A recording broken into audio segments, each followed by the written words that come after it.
tänase naistepäeva puhul teeme ühe tordi, mille jaoks ei peagi kööki minema. See on küpsisetort.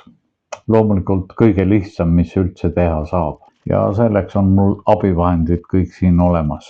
Mul on kauss, milles küpsiseid leotada. Selleks paneme piima. Siis on mul veel moosi, mida paneme siis küpsistele vahele.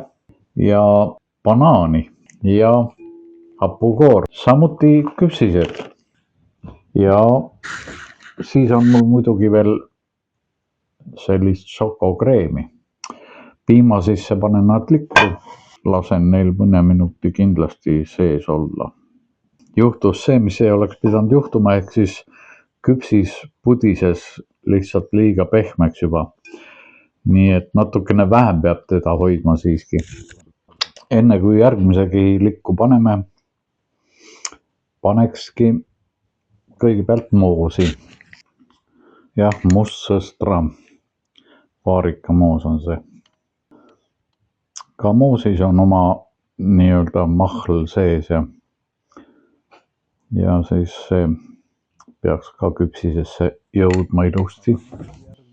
Või teisest kihist pool on nüüd ka olemas.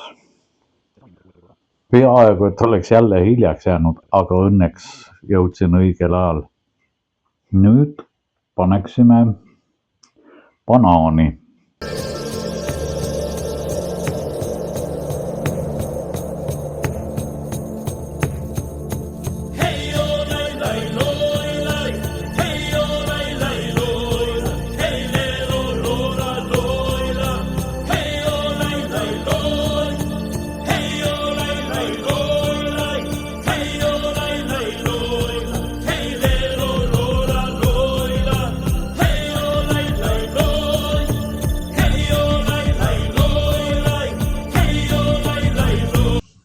Maitseomadustest räägime siis, kui oleme tordi välja võtnud ja maitsenud.